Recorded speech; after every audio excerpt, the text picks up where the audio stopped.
On November 4th of 2014, a call was made to the Washington State Police Department reporting a murder that likely happened earlier in the day. Excuse me, I think there's been a murder. Please send help. Upon arriving, police would find the strangled corpse of 30-year-old Amber Coplin. The statement, "She killed me first," was written on the bedroom walls. Bad news was sketched into the window blinds, and a driver's license laid by her head with the words "dead" scratched into the front. It was clear that this murder was fueled by malicious rage. The immediate suspect was her boyfriend, 33-year-old David Kalac, who was currently missing along with Coplin's 2001 Ford Focus.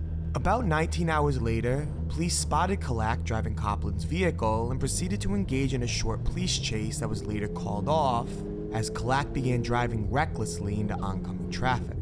Between this and texts investigators were able to track from Kalac's phone that read, "There will be no more me. Ever. You'll read about it." It was clear that David Kalac was guilty of murder. However, oddly enough, before any call was made to the police, would they have already received tips about Coplin's murder. The source? A 4chan thread. Turns out it's way harder to strangle somebody to death than it looks in the movies. And attached was the uncensored, nude photo of Amber Coplin, deceased and strangled, with red marks outlining her entire neck. The post was met with a variety of different reactions. Some frightened, others disturbingly entertained, but most common, heavy skepticism. He would continue to post other photos of Coplin's corpse, however would leave one final message, one that made many of the doubters rightfully worried regarding the authenticity of the photos. Check the news for Port Orchard, Washington in a few hours. Her son will be home from school soon. He'll find her, then call the cops. I just wanted to share the pics before they find me. I bought a BB gun that looks realistic enough, so when they come, I'll pull it, and it will be by a cop. Just check the news. I have to lose my phone now. And to everybody's horror, this is exactly what happened. Amber Coplin's corpse was discovered by her own teenage son. Despite initial threats, Kalac eventually turned himself in and claimed that due to his history with severe alcoholism, he didn't recall the night of the murder, nor the events that subsequently followed, though he never denies that he killed Coplin. Before sentencing, he exclaimed to the victim's family, "The only thing I can say is, I'm sorry, and I will never forgive myself." David Kalac was sentenced to 82 years in prison.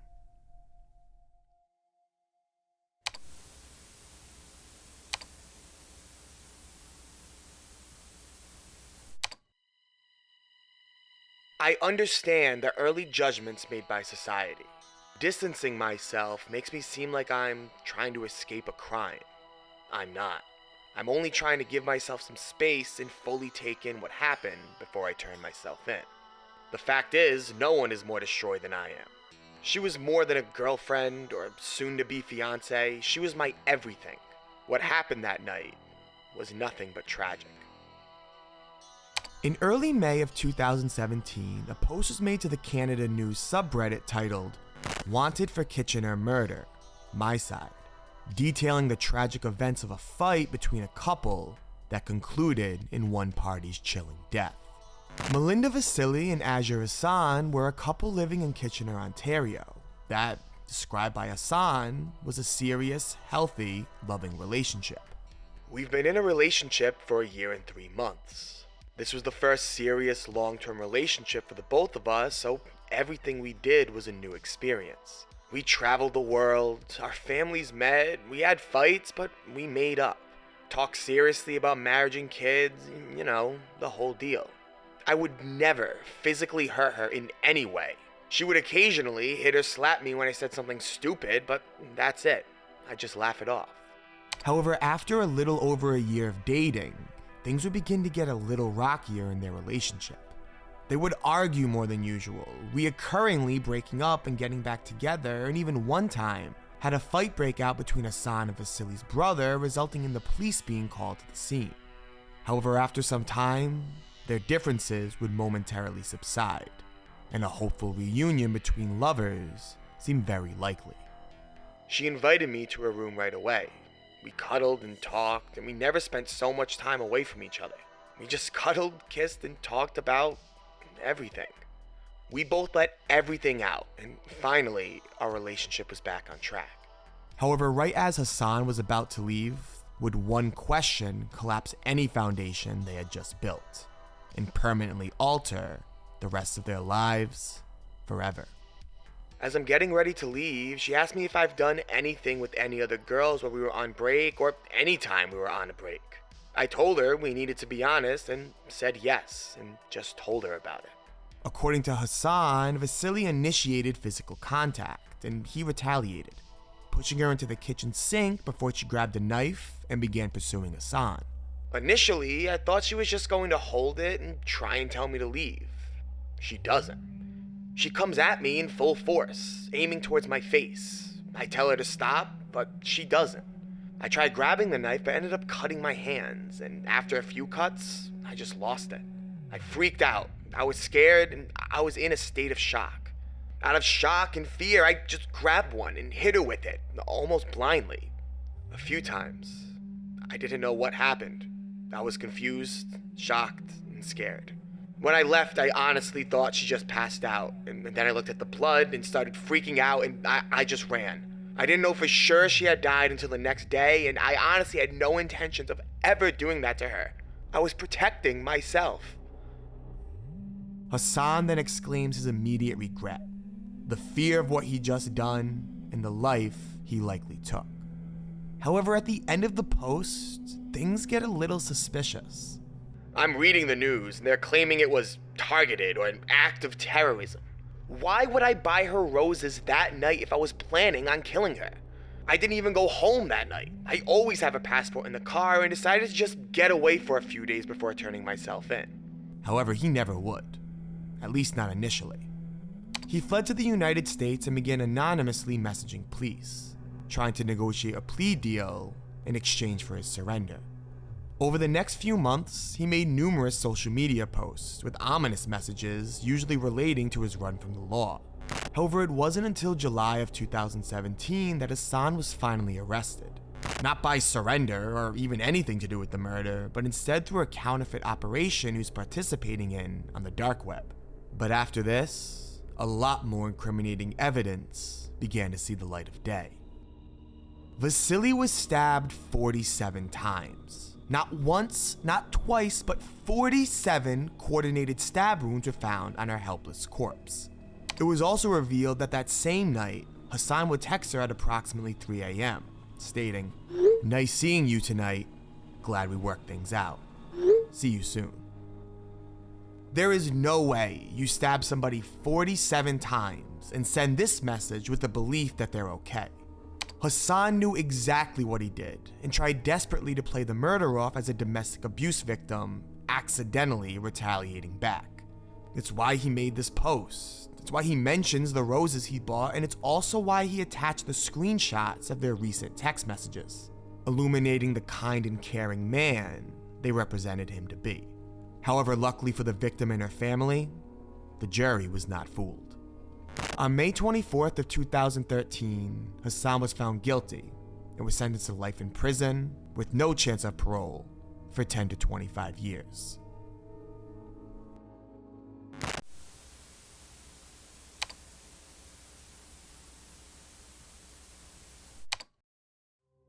Bianca Devins, a teenager living in upstate New York, attended a concert in Queens with 20-year-old friend Brandon Clark, an acquaintance she met through her Instagram profile.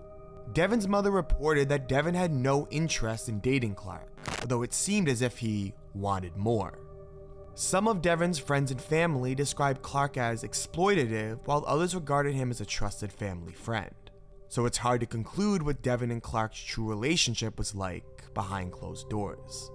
However, after leaving for this concert on July 13th of 2019, Bianca Devins would never be seen alive again.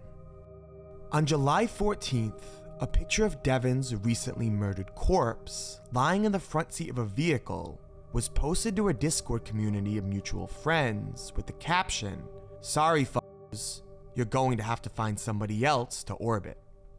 Her throat appeared to be slit in the photo. Like previous entries in this video, the community's response was skeptical.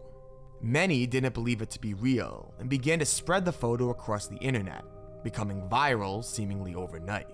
Meanwhile, Clark began to post cryptic messages to his Instagram account, selfies featuring his clothes covered in blood, and eventually, a post with the chilling caption, "I'm sorry, Bianca."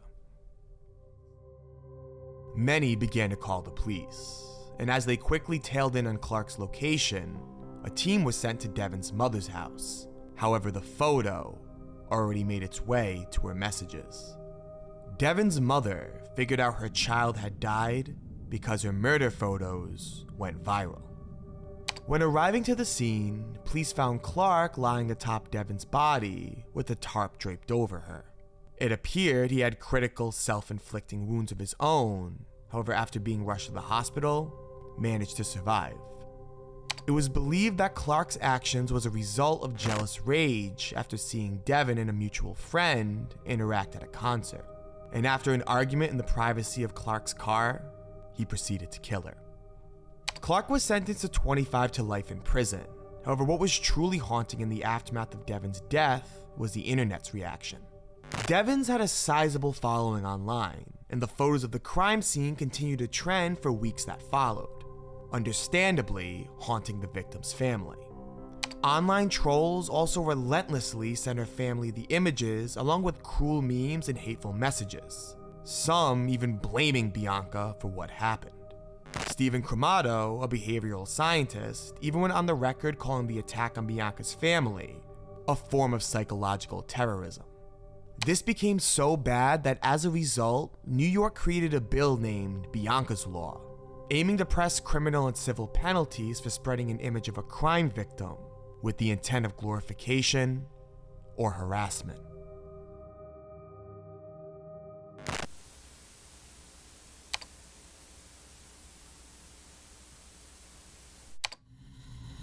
It's May of 2014, and you're planning a camping trip with your family. You're no experienced backpacker, so you search through Amazon and slowly fill your shopping cart with useful supplies. Tents, canteens, lanterns, and, a survival knife. You never know what you might encounter, so you look through the reviews, being that you're no expert after all, and you find a museum of useful notes regarding the quality of the blade. However, one glares back.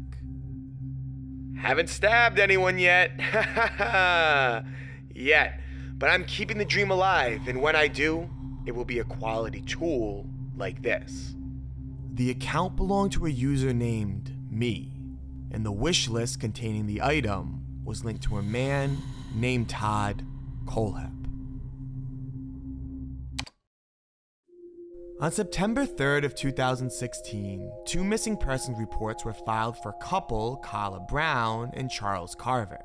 Both seemingly vanished without notice, with nothing but a short message sent to their friends and family, responding to unrelated conversations they had a few days before their documented disappearance.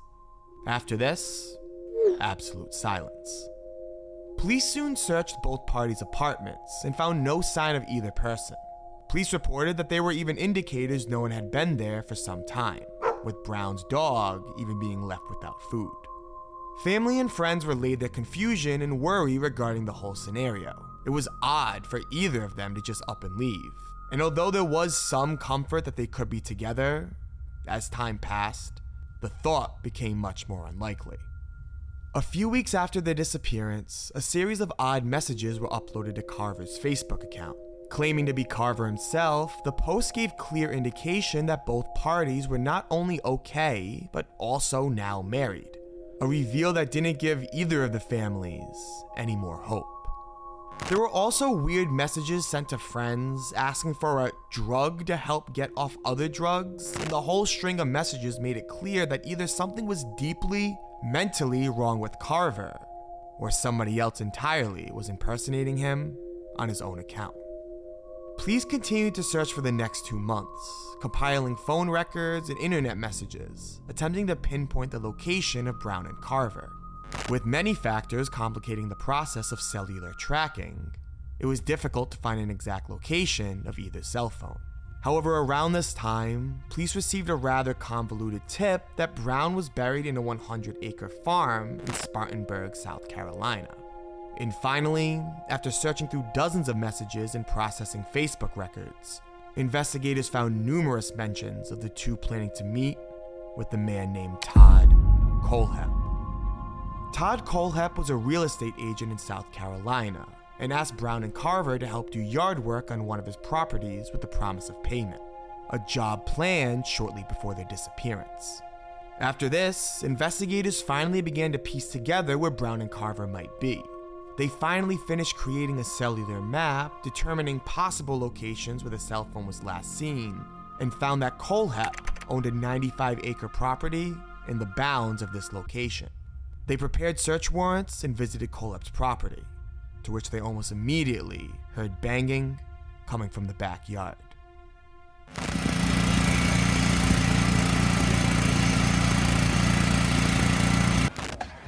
Hi. Just a girl. Just a girl. How are you, honey?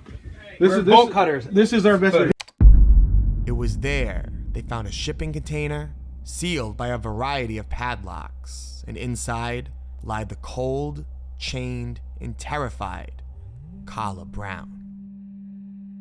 On the day the two visited Kohlhepp's property, Carver was shot almost immediately. In a state of shock, Brown was captured and locked away in an outdoor shipping container, kept alive for the next 2 months to be used as Kohlhepp's personal slave.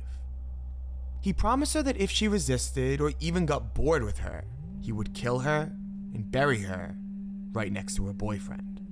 The thought was so terrifying, she was forced to comply. So for the next 2 months, Brown was tortured, used and abused by Carver, only being able to bathe on occasion with cold water and a cheap cloth. It was even discovered that Brown likely had little time left, as a grave was already dug out directly next to Carver's. It was a miracle the police came when they did. However, after placing Kohlhepp under arrest and searching his property, they found something haunting.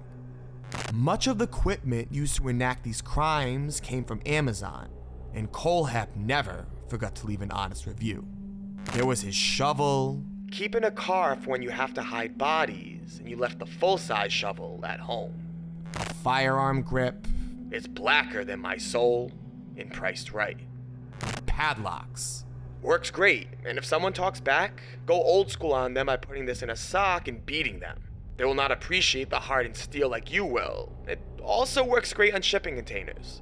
lots and lots of padlocks. Solid locks, have 5 on a shipping container. Won't stop them, but sure will slow them down till they're too old to care. All over his account were disturbing reviews of multiple weapons. Some of them seem fictitious with no actual backing of truth, although some of them have been proven to be real, making you wonder how many murders may have taken place on this property. 2 other corpses were found belonging to Johnny and Megan Coxey, along with evidence of murders that Kohlhepp took part in decades prior. Kohlhepp avoided capital punishment through a plea bargain and was sentenced to life in prison without the possibility of parole, although he has mentioned there are 2 other murders yet to be discovered. Could this be a desperate lie in an attempt to reduce his sentence even more? Or is there more truth to some of Kohlhepp's other reviews that have yet to be discovered?